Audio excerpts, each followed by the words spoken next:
Welcome to The Explainer. Today we're diving into the mind of one of Zen's most influential and, let's be honest, kind of puzzling masters, Mazu Daoyi. We're about to get into a teaching so simple, but so profound, it literally changed the entire course of Zen. So get this. The story goes that a monk was sent to check up on Mazu's enlightenment, right? He asks him, "Hey, how you doing?" And this was his answer. He's talking about salt and soybean paste. You know, the most basic, everyday stuff.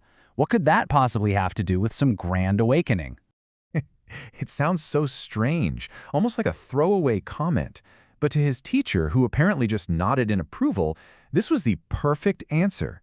It was a sign of a truly deep, settled awakening. Now, to understand why, we have to unpack Mazu's single, revolutionary idea. Okay, so Mazu's entire teaching, the one that created more enlightened successors than pretty much any other in history, it can all be boiled down to just one powerful phrase. This is it, Jok Simzibul.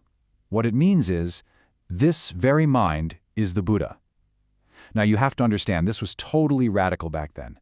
The common belief was that sure, everyone has a Buddha nature, this potential for enlightenment, but you had to work and struggle for years, maybe decades, to uncover it, to find this perfect Buddha that was somewhere out there, separate from you. And the simplicity of this shift is just so powerful. Mazu was basically telling people, hey, stop searching. The treasure you're looking for, this enlightened mind, it isn't something you need to find. It's the very thing that's doing the looking. You see? The search is over before it even starts. And here's the crucial next step. If your mind is the Buddha, then everything you experience, the whole universe, every idea of good and evil, all of it is just a projection of that mind. This changes everything. That person who cut you off in traffic, a creation of your mind. That feeling of pure joy watching a sunset, also a creation of your mind. They're all just shadows cast from this single source. This is where the teaching really goes from being this cool philosophical idea to a deeply practical tool for freedom. It's not just about thinking in a new way, it's about actually experiencing liberation from the things that make us suffer. So let's look at how other masters put this into practice. So how does this actually work? Well, a couple of famous Zen stories show us exactly what it means to go beyond these distinctions our minds create. So in the first story, there's a man who's really sick, and he goes to the Zen master Huike. He is completely crushed by the weight of his sin, his karma, and he's begging the master to just take it all away. Now, Huike's response is just brilliant. He doesn't offer comforting words or some kind of prayer. He just says, "Okay, show it to me.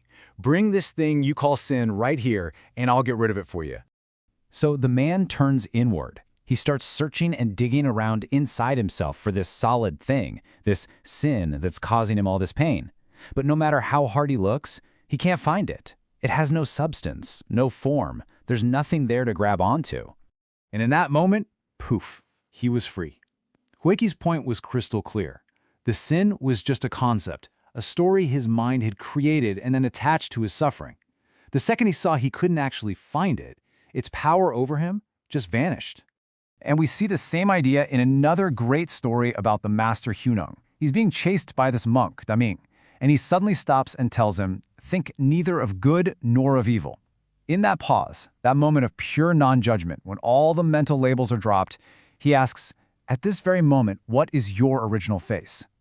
He's asking him to see his true, unfiltered nature that exists before we start slapping on labels like good or bad.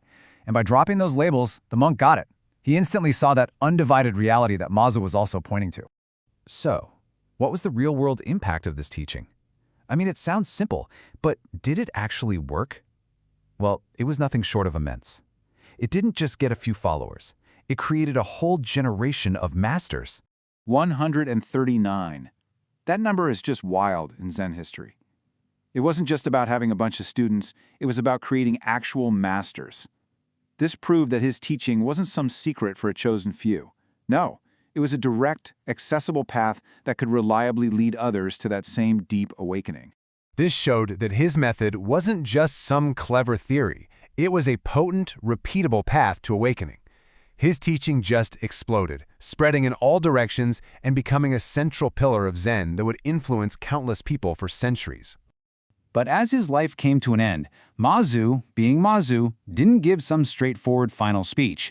Instead, he left his students with one last, enigmatic puzzle that perfectly wrapped up his entire life's work. The head of the monastery came to his bedside in his final days and asked him how he was feeling. This was his only reply. Sun-faced Buddha, moon-faced Buddha. That's it. So, in Buddhist tradition, these are two actual figures. The sun-faced Buddha is a symbol of incredible longevity. We're talking a lifespan of 1,800 years. The moon-faced Buddha, on the other hand, represents radical impermanence, living for just a single day and night. And this brings us right back to his core teaching, doesn't it? He wasn't saying he was living or dying, or feeling good or bad. He was showing them his realization that the mind, the Buddha mind, contains everything. It holds the long life and the short life, the sun and the moon, all at the same time, without any conflict, because it's beyond all those opposites. And maybe that's the ultimate takeaway for us, right? That our true nature is vast enough to hold all of life's contradictions. Maybe that's what it means to finally stop worrying about salt and soybean paste. We'll leave you with that to ponder.